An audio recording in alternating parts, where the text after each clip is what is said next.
Blizzard is adding weak auras. That's right, Blizzard's trying to eliminate add-ons from the game. We got some big, fat tanking buffs to talk about. A few little tweaks here and there to Mythic Plus and Raid, and overall just preparation for 11.1. So why don't you prepare your buttholes, because the news is about to come.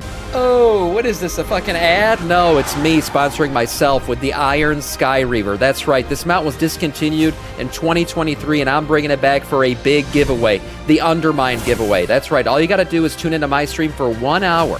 1 hour. I'm live Monday through Friday, 5 a.m. Eastern Time. If you watch 1 hour of my shitty stream, you will get 1 point to enter to the giveaway for the Iron Sky Reaver. This giveaway ends on March 7th, so make sure you're in here. Get your 1 point, put up with my shitty face and my shitty voice, and you can get yourself the discontinued Iron Sky Reaver mount. Worth it if you ask me.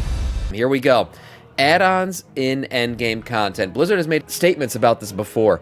Ian Hazzikostas, in a PC Gamer interview, talked about how he thinks add-ons are an area that we will likely want to start clawing back on in terms of functionality, as long as we can make sure that our baseline game experience is offering players the information they need to have an engaging and elegant time. Why the fuck would he use the word elegant? Anyways, so basically Blizzard was just summarizing the fact that they want to create a game that needs less add-ons. At least, a baseline game where people are entering the game for the first time, or maybe just people who don't want to deal with add-ons. Like me, I hate add-ons, and I think that a game without add-ons is a better game. So Blizzard adding these things is great. Now, why am I talking about this? Because it looks like some of the game files have revealed that Blizzard is in fact working on some weak aura-esque in-game content, right? So they're looking to add some files here that basically show and track buffs on your buff bars. Much like we see here with an add-on right now, you can use this in a weak aura that shows everybody's timers and buffs and things that are up.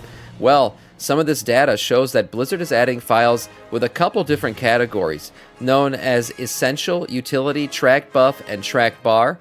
They're also adding some fields for cooldowns like Spell ID, Linked Spell IDs, Self Aura, Has Aura, and Charges. Now, we know a couple of these 0.5 patches coming up on the little world map that they gave us, the layout of things to come in Warcraft going forward.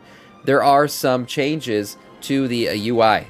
UI updates is one of the things that they said we're going to get going forward before the War Within ends. This probably has something to do with that. So I welcome this change. I hope they continue to add things into the game. A lot of people keep saying just give us a DPS meter / healing meter. I don't know if Blizzard will ever do it. I think they're worried about breeding toxicity in the game because that's what those meters do a lot of times. I don't mind downloading a meter. What I do mind is 50 different weak auras for every single raid. I don't want to go through all that shit. I don't want to deal with a bunch of add-ons. Right now, my add-ons are bare minimum. Every time Blizzard adds in some new feature that's now built into the game that used to be an add-on, I delete the fucking add-on. Yeah, Bleep knows what's up. Thank you for the follow, Bleep, and welcome to our Scourge. I'm going to say yes. Okay, level here, Vampire's weakness is garlic. Because people are elegant, Sam. Yeah, I guess that's why he used the word. Anyways, yeah, a lot of this goes into the same thing. Centralized information is one thing that Ian talked about in his interview as well, and buff uptime. So yeah, that's centralizing your buffs on your screen. Obviously, this stuff goes towards that. So yes, I would love to see some of this come into the game as a built-in feature, no longer requiring add-ons. Plunderstorm is ending. We already know that. And some people are missing the rewards. That's right. If you missed out on your Storm-Singed Plunder, this was something you were supposed to get once you got 5,000 Plunder currency in total. You were supposed to automatically get this. Some people didn't get it. Well, it's going to be available on a vendor in Dornegal starting in the weekly scheduled maintenance on February 18th. So Blizzard knows this is an issue.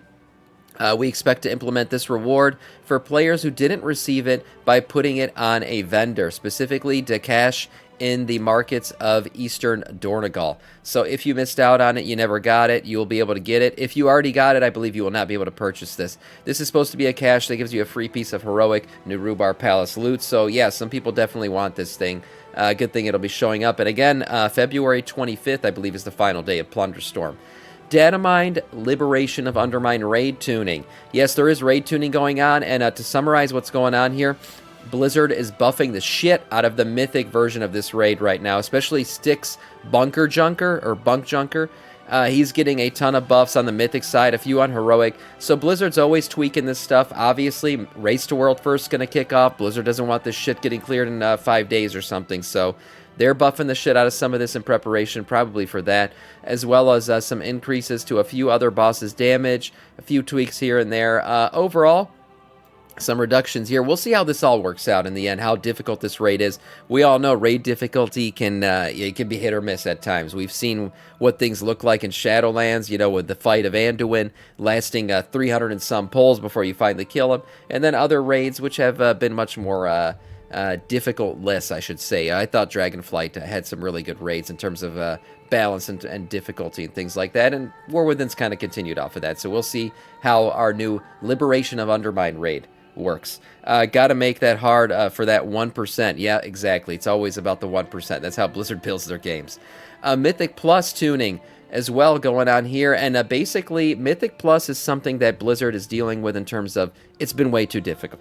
Season 3 of Dragonflight was a great season, easy season. Since then, it's got pretty damn hard. Right now, Season 1 for the War Within, it's been a miss.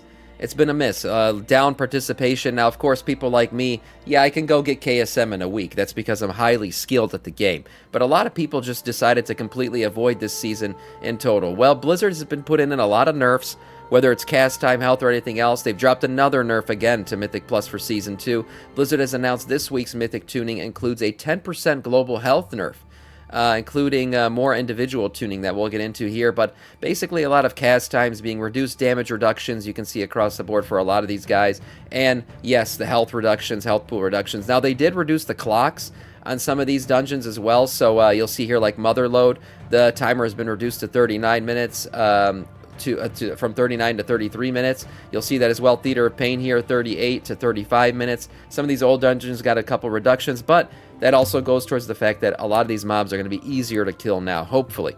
So we'll see how all this pans out. But not only will these mobs be easier to kill, they'll be easier to tank. That's right, because tanks are finally getting a buff.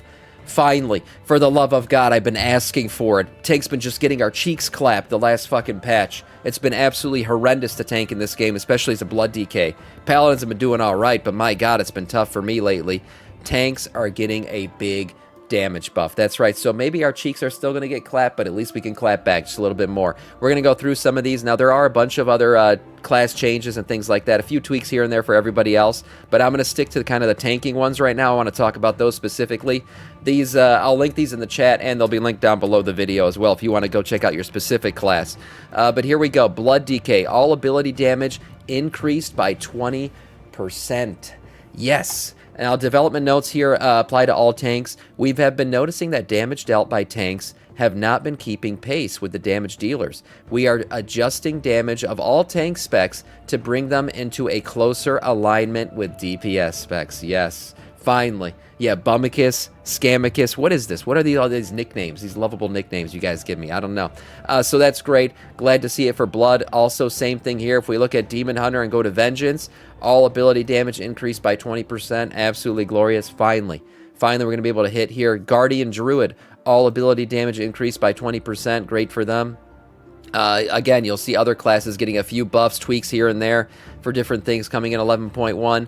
Let's see here. Monk, we got a Brewmaster, all ability damage increased by 15% for them. Nice to see. And then Paladin Prot, all ability damage increased by 15% as well. Shamans don't have a tanking spec yet, but I still think they should. And then Warrior's getting a ton of love here. I'll get a little bit deeper into Warrior beyond just Protection. Protection is, in fact, getting a 20% buff, but look at this. Arms Warrior increases of 20 to 40% across the board, man. Big buffs for Arms Warrior. Colossus also getting a buff here. Slayer getting a buff. Furry Warriors as well. Blizzard showing some love to the furries. Increased it by 30% here, 30% there, another 25% here. Basically, Warriors getting buffed out the ass, and I think they've been needing it. Warriors been needing a little bit of love. But again, the main thing about this patch, this little patch notes section here is tanks.